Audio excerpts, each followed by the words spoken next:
How's it going, everyone? How's it going, everyone? Welcome back. Welcome back. Give me a few seconds to get everything situated. I wanted to give everyone just a quick update. We currently have like a tornado going on outside, so um, if the lights go, if the internet goes, then you know what happened. Then you'll have to catch us back on the YouTube channel. Trying to do this live, but we don't know how the weather's going to hold up for us, and of course, the internet and everything else under the sun. Um, how's everyone doing? Welcome back. Welcome back. Hey, everybody, welcome back to the LuckyDog podcast. This is your host, Elias Roush. This podcast is sponsored by EliasRoushMedia.com, photo, video, digital media production. Today, we are discussing the 2024 Ethan Coen directed movie, not Coen brothers, just Ethan, Drive Away Dolls, the 2024 American comedy road film directed by Ethan Coen from a screenplay he co-wrote with his wife Trisha Cook. They also produced the film with Robert Graff and working titles Tim Bavin and Eric Fellner. The film stars Margaret Qualley, Geraldine Viswanathan, Beanie Feldstein, Coleman Domingo, Pedro Pascal, Bill Camp, and of course, Matt Damon. Drive Away Dolls was released in Australia on February 22nd, 2024. In the United States by Focus Features. The following day, it was released in the United States by Focus Features the following day.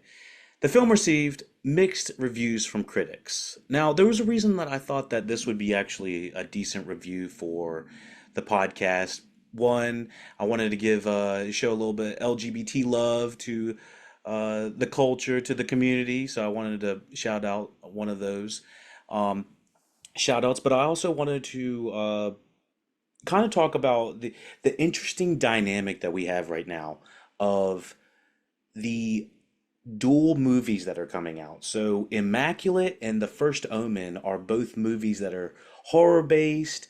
They are nun based. They are very similarly uh, toned with the way that they are presented. And it's kind of impressive that those two movies came out basically at the same time as Drive Away Dolls and Love Lies Bleeding came out as well too. Love Lies Bleeding is another movie that I had on the docket to possibly review as well. I do like that movie a lot. I think that they're kind of counter to each other. Um, the Drive Away Dolls versus the Love Lies Bleeding. Drive Away Dolls being much more of the comedic, quote unquote, lesbian road trip movie versus the other more interesting aspects, which would be the Love Lies Bleeding, which is much more of like a dramatic, suspenseful kind of thing. Hold on, let me check to see, make sure everything's okay with the tornado. Yeah. Okay, I can't do much for that. I'm watching it.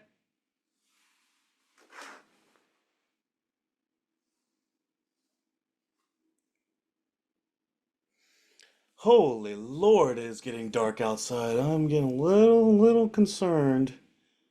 Um, yeah, it's getting crazy out there. It's completely dark. Got dark in like an hour. Okay, so hopefully everything stays good. Everything's running good, going good. Hopefully everything's good. I'm gonna keep an eye on everything. If it gets too crazy, oh my goodness, the wind is fucking going nuts. I'm live right now, babe, but you can come in. Hey, all right. I'm watching it too. I'm looking outside too. I said I'm looking outside too. Yeah, it's pretty nuts out there. Zero precipitation at the beginning of the day, and all of a sudden, and like everyone was warning us saying it's gonna be crazy, and then it's finally 4 o'clock, and it's starting to come down, and it's fucking looking gnarly outside. Anyways, I didn't want to get too carried away with the weather. It's not a big weather report here. So, anyways, back to Drive Away Dolls.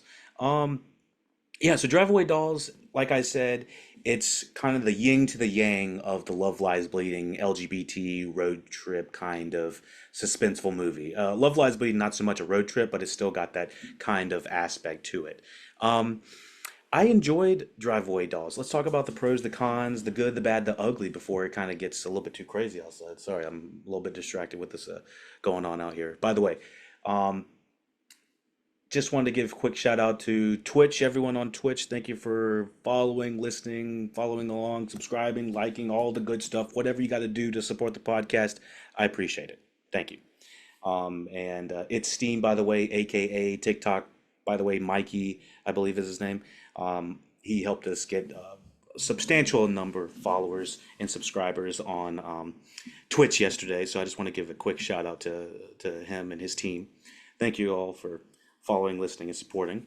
So let's continue on with the plot and what's the good, bad, and the ugly of this movie. So I think that Ethan Cohen, without his brother, is possibly the wacky one. Now, if you have them put together, you have like something like The Big Lebowski, where it has a good dramatic flair with some great comedy chops. Now, take away one of the brothers, and now we just have some really big comedy chops. This movie is kind of all over the place when I say that it feels like reminiscent of like a mid 90s road trip movie. And I mean that in, the good ways and some of the bad ways. Like some of the transitions in this movie were like questionable, like what's going on here? And you know, the let's go with the good, bad, the ugly. So the good. I think that I think the script's good. It's one of the funniest movies I've seen all year. I'd recommend it just alone on the comedy alone.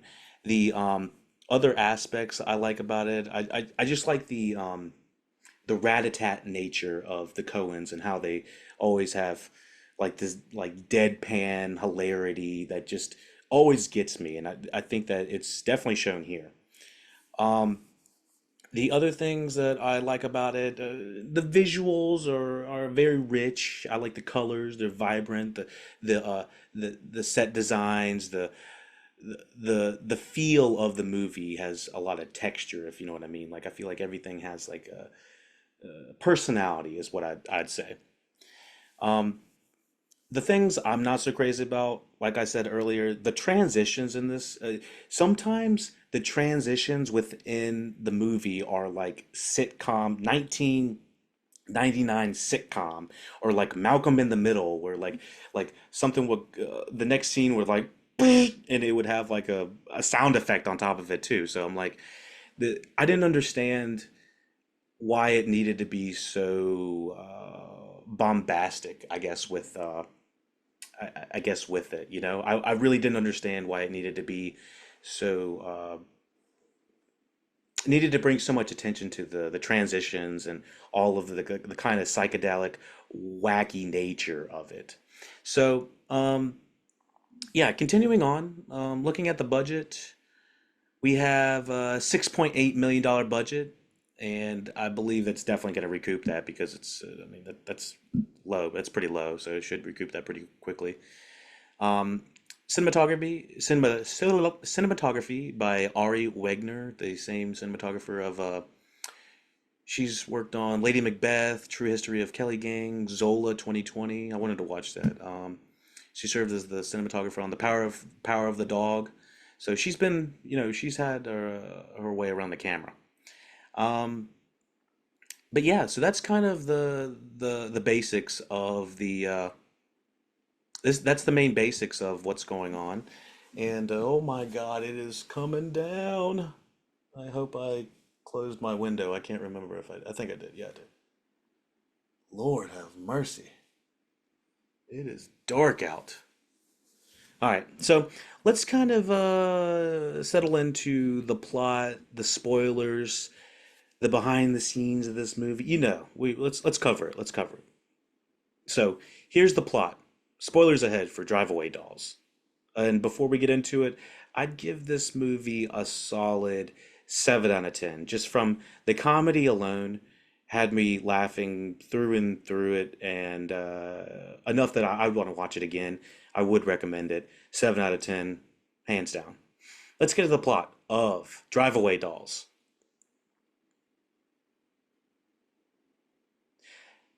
At a bar in Philadelphia in 1999, a man named Santos, played by Pedro Pascal. I knew as soon as Pascal was in this that he was gonna make 5 minutes. That dude is so fucking busy. If he's not dead in every single franchise that he's in, he's gonna be dead the next episode because the dude is so busy. How does he have time to be everywhere? I was so he's Mr. Fantastic now. He's owned by Marvel. He's done. It's over, son. We've seen all we have of Pedro Pascal. So let me see. I've got calls coming in. Oh my goodness. I think everyone's just like freaking out about a tornado. I just like, okay, what are we supposed to do? We're in the house. We're in the house as relatively as we can be, so there's not much we can do on that. So just keep everything going. Hopefully everything's okay. Let's keep on going.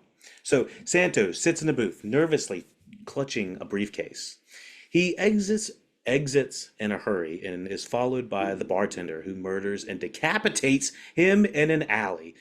The beginning of this movie is tonally completely off from the rest of the movie. This is a very intense death for the beginning, which I gotta say does not represent the tone of the movie at all. I'd say that's probably maybe a little bit of a misfire against the movie when regards of trying to, you know, give somebody the tonal shift. Like, is this movie the first 5 to 10 minutes going to represent the rest of the movie? From the violence, no, it's not. But from the campy comedy aspect of it, yeah. So continuing on. And again, I watched this with my girlfriend. She had a great time. She basically agreed with me with the majority of what's going on with. Oh no, my mom just said she lost power. Oh my goodness, that's not good. That's not good. All right, so um, yeah. Anyways, they elsewhere in Philadelphia, Jamie and Suki are lovers whose relationship falls apart due to Jamie's infidelity. After Suki kicks Jamie out of their apartment, Jamie learns that her friend Marion is planning a trip to Tallahassee, Florida, and decides to tag along. This beginning of this movie, it has a lot of violence and a lot of sex. Like I said, it's LGBT, so it's lesbian sex, and it's something that I've noticed within the last like 10 years. I've brought it up that movies have been sexless for 10, 15 years plus. I don't really know what the deal is, but it felt like for a long time there wasn't, it just wasn't like any sex, straight, gay, lesbian, anything. It was very like, all right, show it off screen kind of thing. And I can understand that things kind of ebb and flow back and forth um, depending on the types of movies you're watching. But going back and studying a ton of movies over the past 10 years, yeah, I was just like, this is, um, you know, it's notable. I think that 2023 with Poor Things coming out, having Saltburn coming out. There's some other movies I think that came out last year. Can't remember off the top of my head, but they had sex scenes in them. And now we have movies like Love Lies Bleeding. We have movies like Drive Away Dolls that are actually showing, some sexual scenes. And it's kind of a breath of fresh air a little bit, and it feels like I'm not quite as at arm's length from the characters anymore. Because like for a long time, it felt like it was only on TV, and I'm not like, oh my God, I gotta see sex every time I would turn on television or movies, but it was almost noticeable in most of these movies and in TV shows within the last couple years that it hasn't been shown at all. So, um, seeing it here in a comedy, I was like, okay, now we're getting some, proper representation. Let's just call it that. So, yeah, I was excited to see some representation, and I honestly had no idea what this movie was about. All I knew was kind of lesbian road trip movie-ish kind of thing. They head into a drive-away car service where someone can transport a car one way for another client.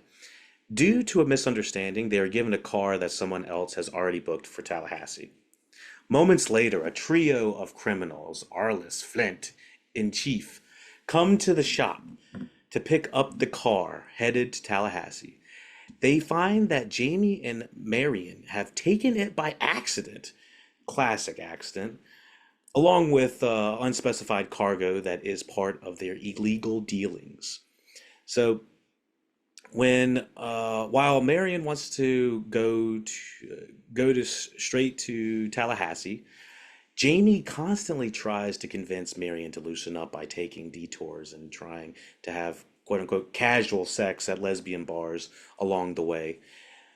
Marion prefers to read Henry James, The Europeans, but slowly comes out of her shell to Jamie's prodding. Margaret Qualley is having this really interesting renaissance. First of all, her accent in this, the accent did throw me off. I've heard people from Texas, and they never sounded like that. Um, and my girlfriend's from Texas. She didn't really sound like that. I was like, "What's going on here?" This accent is kind of it feels like out of a Coen Brothers movie, which I guess makes sense because she's in one. Um, I'm glad to see her flourishing as an actor. You know, seeing from Poor Things, coming all the way from I remember as far as being a teenager in The Leftovers, one of my favorite shows on HBO. Oh my goodness, phenomenal. So I'm really glad to see her flourishing. And Geraldine Viswanathan, she was in the movie Blockers with John Cena. One of the funniest movies of that year. I was just like, I was not expecting that to come through, and then of course she delivers in it, and I was excited to see her play the quote unquote straight man here. Um, so when the no pun intended the when the pair finally enter Florida, their car gets a flat tire. They open the trunk and find the briefcase Santos was holding and a basket containing Santos's head and a smoky white substance, likely dry ice or liquid nitrogen. We didn't really know exactly what it was that the head was on. So Pedro Pascal's head is in the back of their car on the road trip on their road trip. And of course, wackiness ensues. There's a briefcase that we don't know exactly what's in the briefcase, but is later found out. Um, but let's continue on. Jamie and Marion are followed by Arliss and Flint, who are led on a wild goose chase by a soccer team. There's like this side soccer team subplot where the girls just kind of like join them and have a big makeout sesh, sleepover makeout sesh. I was like, all right, well, I guess that's I was like, I guess that happens. I asked my girlfriend if that happened often. And she was like, no, that never happens. I was like, all right, whatever. I guess whatever. You know, movies, right? So, when Jamie and Marion check into a hotel using Jamie's credit card, the mob is tipped off to their location. Now, let me talk about the two mob guys. Hilarious. It's like the good cop, bad cop, but they're just like dumb and dumber. And they have some hilarious lines. I don't have anything written down off the top of my head, but they had me cracking up the entire time. Beanie Feldstein is playing like an ex-girlfriend of Margaret Qualley, and she's just pissed the whole time. Beanie Feldstein, Jonah Hill's sister, and she's fucking hilarious. If you think Jonah Hill's hilarious, she's just there. She's just as funny. Um, put them in something together because that's just waiting to be fucking the funniest shit ever. Um, but yeah, she's there's cutaways to Beanie Feldstein, who's the cop that's trying to like help sort of figure out what's going on.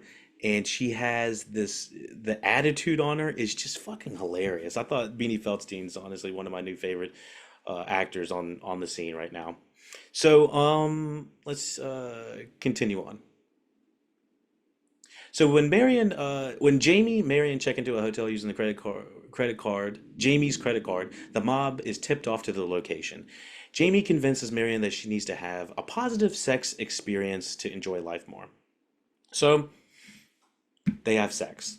Um, I didn't see that coming, but it kind of felt like two friends that were there's like, all right, I guess we'll have sex, and they kind of had to make out a little bit at the soccer sleepover makeout sesh, and so we have we have Marion slowly kind of coming into herself, which I believe is Geraldine, Geraldine's character. I can't remember. I think it's Geraldine's character. Anyways, um, so yeah, I did feel like it was a little bit weird with them being kind of like friends, and she's like, "All right, well, let's just have friend sex, I guess." But then I guess they kind of have a little bit more of an intimate experience, but I'm still a little bit 50-50 about them having sex. I didn't necessarily feel like that was where it was going, but it's okay. Whatever, it didn't hurt the movie for me.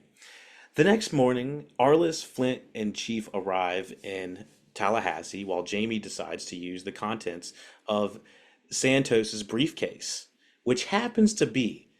Now, this is where the kicker is why this movie's just kind of ridiculous off the top and, all over the place. Um, the the briefcase is a collection of dildos that were created from plaster casts of men's erect penises. And it happens to be like one of them's a judge, one of them's a senator, one of them's Matt Damon's or something like that, and all of them have different quote unquote homes or whoever they belong to, and it's like what? And of course, Jamie is she's pleasuring herself with one of them, and yeah, so Marion is shocked, but Jamie insists that she just wants the sexual release that Marion had the night before. We did point out that Marion apparently is a pillow princess. She let Jamie go down on her, I guess, and then went immediately to sleep. I didn't know if they were gonna address that or if that was gonna be like a plot, and they actually address it as a plot. So, part of the plot. So I was like, damn, her being a quote unquote pillow princess is part of it. So immediately after Jamie climaxes, Arliss and Flint burst into the room and retrieve Santos's head and briefcase and abduct the women at gunpoint. It's one of the funniest abductions I've ever seen because Jamie's just like screaming bloody murder, just like just like a fucking bird, and they're both everyone's screaming, everyone's just freaking out, and it's one of the funniest things I've seen on in theaters this year so far. So I'm like, okay, I'm here for it. And in the back room at a dog racing track, the chief arrives to them, who's played by Coleman Domingo. I knew Coleman Domingo has like three, I think maybe three different scenes. He was probably on set for fucking less than a week. I'd be surprised if he was on here less than a week. So the chief arrives to them and explains that the sex toys are based on the genitalias of powerful public figures. One of them included the mold from Senator Channel's penis. Channel is fearful that his reputation will be ruined if anyone learns of the dildo, which Jamie had used earlier in the morning and subsequently left behind in the hotel room. After the gangsters had an argument that leads to Flint shooting the other two dead and running away, Jamie and Marion decide to blackmail Channel, which is played by Matt Damon. Matt Damon's playing the senator who has the lost dildo, basically, which is pretty damn funny. Matt Damon does play a good looking senator, I guess. um, Suki has also been en route. This is Beanie Feldstein's character to Tallahassee. I got to talk about real quick. Her scene with Bill Camp's pretty damn funny. I mean, they don't actually interact. Bill Camp's knocked out on the floor because he's getting beat up. He was beat up earlier in the movie, and he's like, "Does nobody care about Curly?" I don't know what happened to Curly. I think Curly might have died. I don't know. But anyways, Suki had been en route to Tallahassee in her capacity as a police officer after Jamie tipped her off. Jamie and Marion meet Channel at a lesbian bar and give him the dildo in exchange for $1 million. Suki intercepts them as they exit, and Channel turns back around to try to kill the women. Suki shoots Channel. Channel survives, but his reputation is ruined when newspapers begin publishing the articles about his criminal connections and the dildo collection, as one does. The next day, Jamie and Marion meet with Marion's aunt at their hotel. Jamie casually mentions that she and Marion plan to go to Massachusetts, as same-sex marriage is legal there. As the trio drive away, a bellhop races to give them a bag that they have left behind, which contains two plaster casts Jamie had made of the dildo molded after Channel's penis. And that, my friends, is Drive Away Dolls, aka Drive Away Dykes. Let me think. Anything else we really need to cover about this one?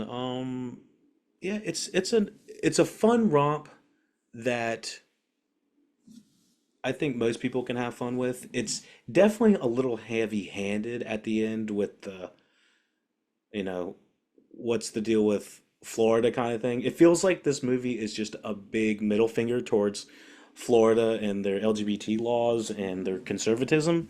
And I'm not here to say anything against that because I'm very firm with them and their ideals of the Drive Away Dolls ideals, that is. And I just felt like it was a little bit like looking at the camera when they were like, all right, we can get married in Massachusetts. Wink, wink, you know? I felt like they could have done it a little bit more subtle, but sometimes when you need an important message to be said, sometimes subtlety is not the right answer. And in this case, they said fuck it. They didn't. But anyways, that is Drive Away Dolls 2024. Let me know what you thought about Drive Away Dolls, the movie, the review. Did you see Love Lies Bleeding as a secondary double feature, which I definitely would recommend? Probably watch Drive Away Dolls first, then Love Lies Bleeding. Just that would be probably the most you know LGBT double feature you can have of 2024 so far, I'd say. Um, but yeah, I enjoyed this movie, one of the funniest movies of the year. And I'm excited to see what else the Margot, Margaret Qualley has under her sleeve because she's always coming out with something new and interesting. I feel like all of her projects um, are always unique in style and they never have like a blandness to them. I feel like everything I've seen her in, I've really enjoyed. But yeah, let me know what you thought about the review. Let me know what you thought about the movie. And you know what to do. Like, share, subscribe, Twitch, YouTube, lookitoutpodcast.com. You know what to do. Support. Thank you, and take it easy. All right, everyone. I am going to close up shop on today's stream for the review. We should be back on and live in approximately an hour or so, give or take. As long as the internet and everything is holding up for us, then we should be able to, stream games and everything. We're going to be streaming Fortnite here in a little bit.